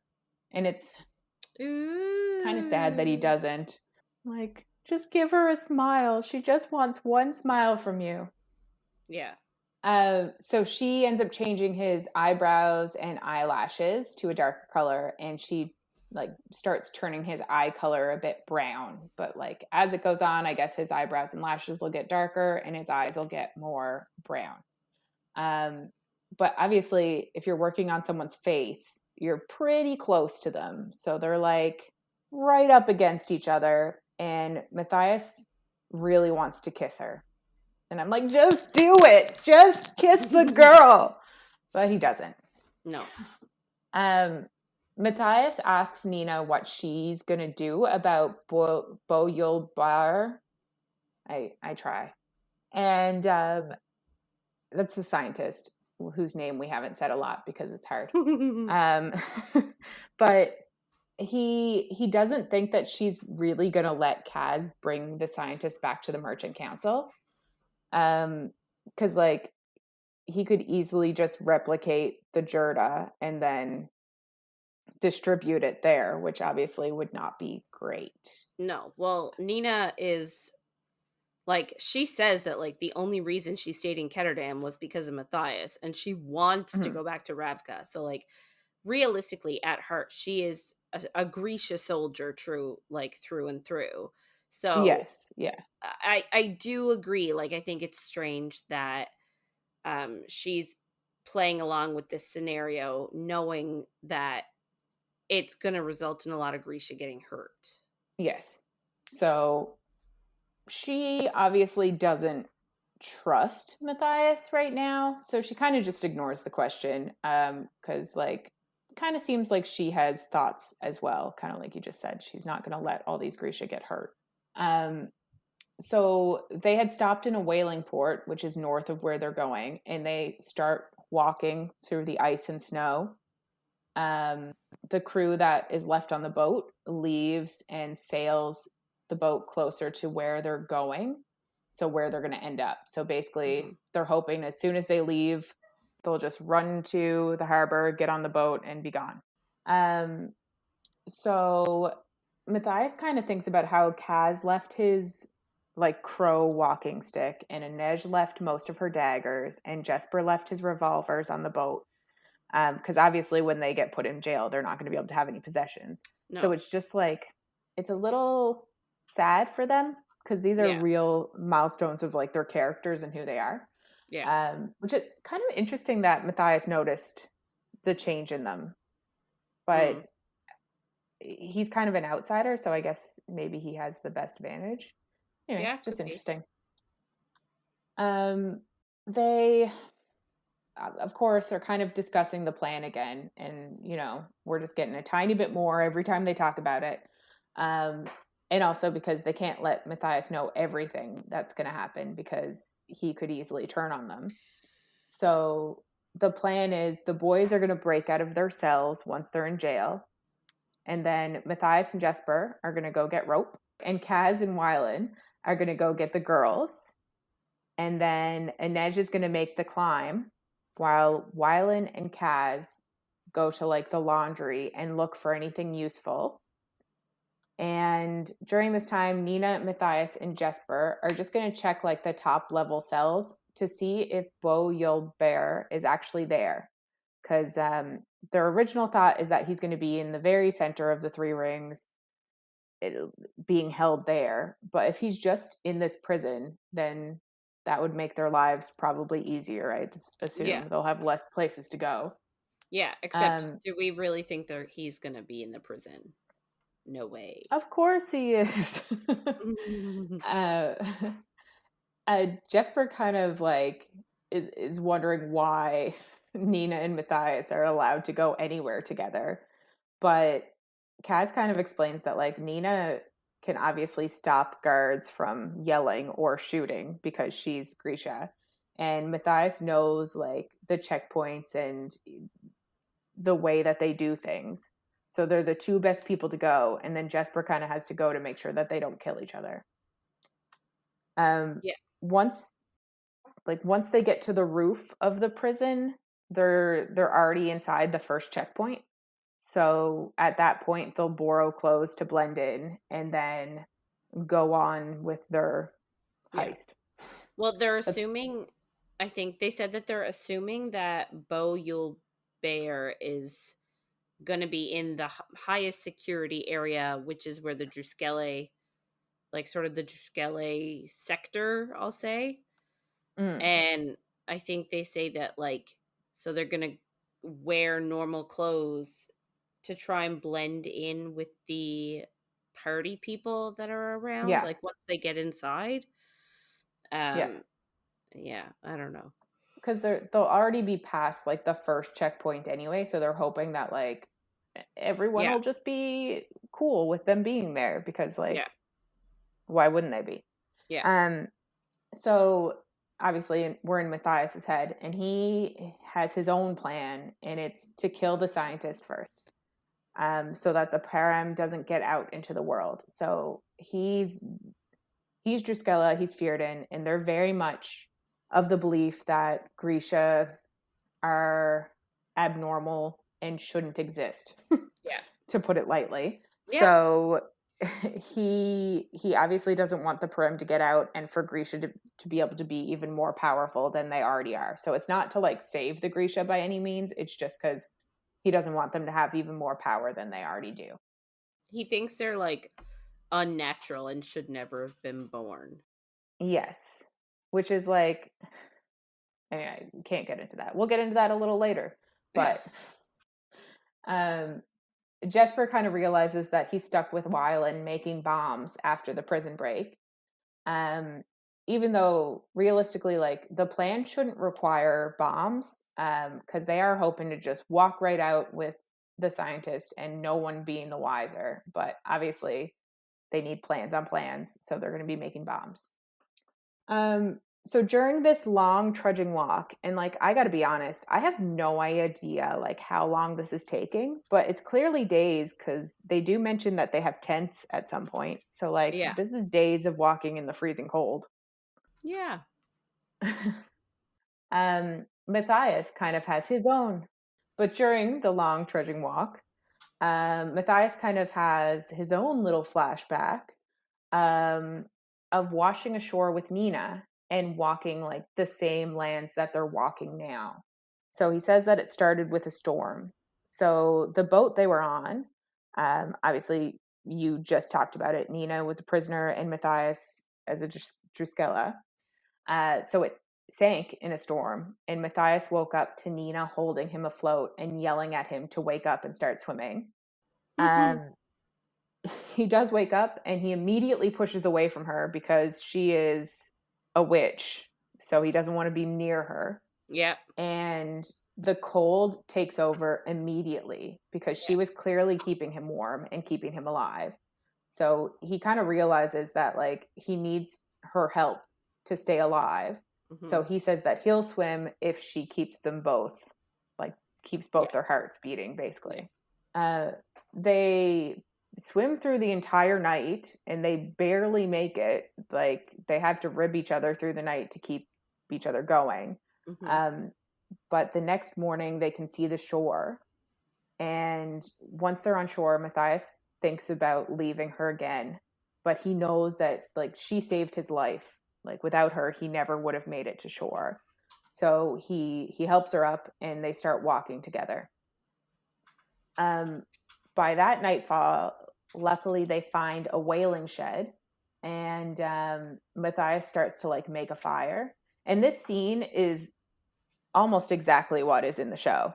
Yeah. Like it is like scene It's for scene. glorious. I love it. It's the exact thing. So he starts to make a fire. She starts to undress to get warm. And like clearly he is not used to women or women's bodies or women's opinions. But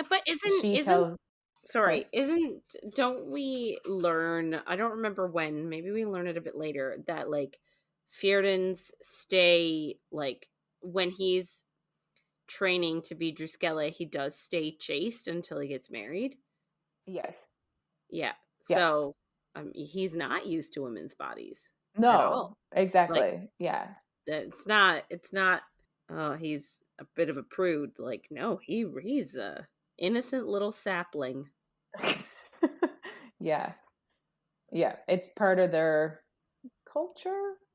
I'm going to say it's kind of like a religion, it seems like. Like they believe in witches and they burn them at, we'll get there.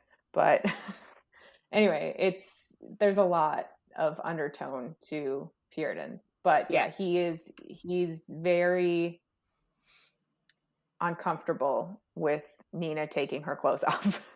Yeah. But he's also very intrigued because she's obviously a beautiful woman. Mm-hmm. I also really like that they describe Nina as being like curvy. Yeah. Like she is very obviously like she got curves in all the right places. I just like it. Yeah, me too. And like I feel like the casting in the show was well done as well. Like she is curvy and beautiful. Yeah. So he kind of tells her to put her clothes back on and she's like, no, you need to take your clothes off. Like it's going to get cold. I need to sleep. I can't keep us warm. So we need to produce some body heat here. Of course, you know how it is. Yeah. And it's kind of like the one bed trope, except for there isn't even a bed. It's just like a nest of furs on the floor that they need to get naked in. So he climbs in and she kind of warms him up by like making his blood flow, and then they fall asleep and use each other's body heat. It's very cute. Yeah.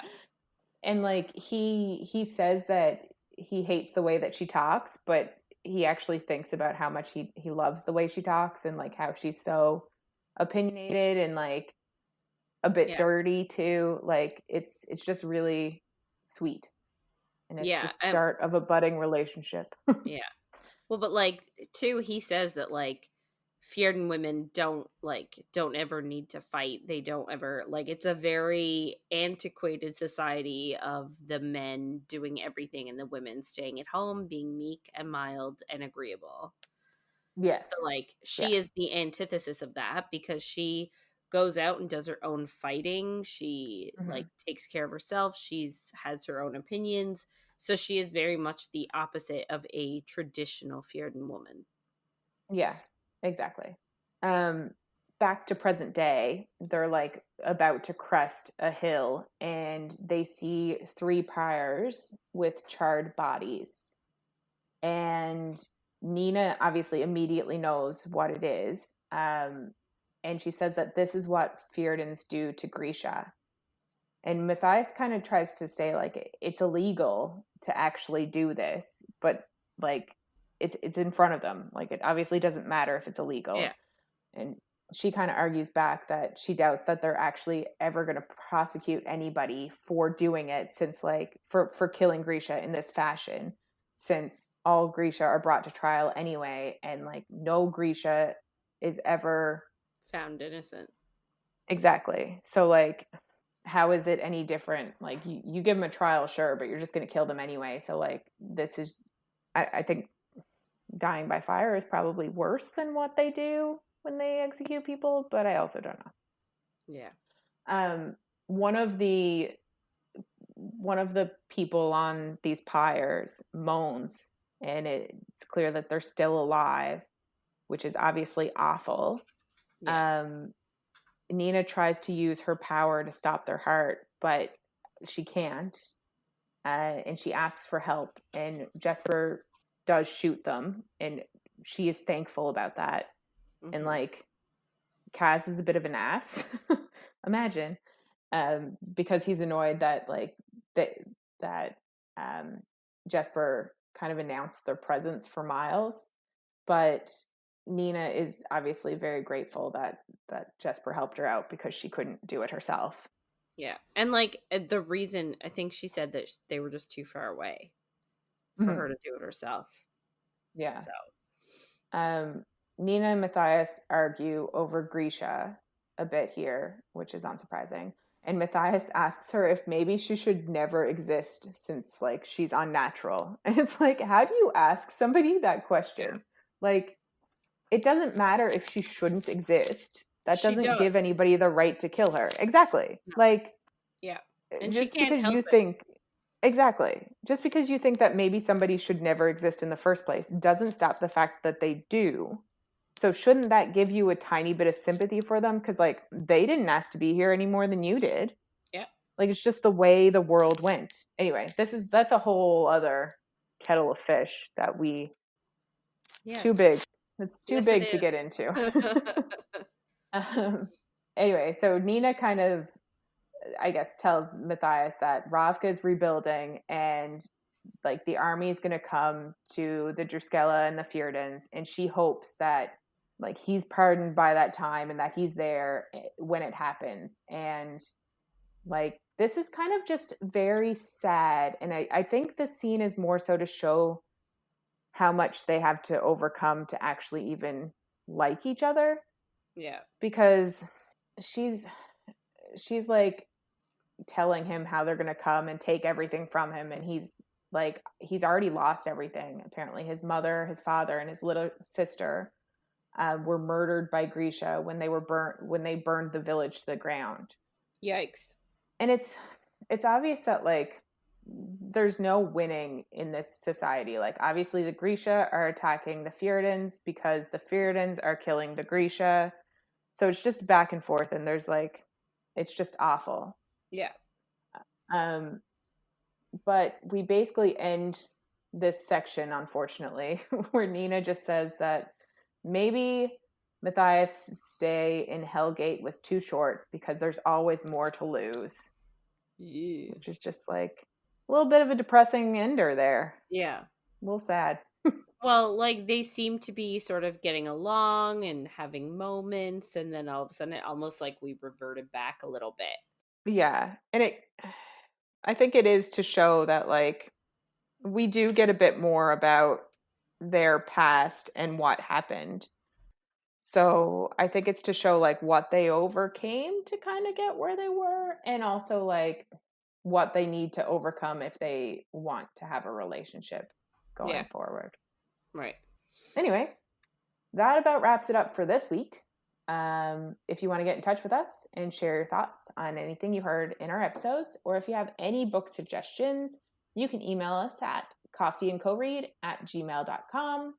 And be sure to check us out on Twitter, Facebook, and Instagram at Coffee and Co Read. Yeah, so next week we are going to be talking chapters 20 to 29 of Six of Crows by Leigh Bardugo.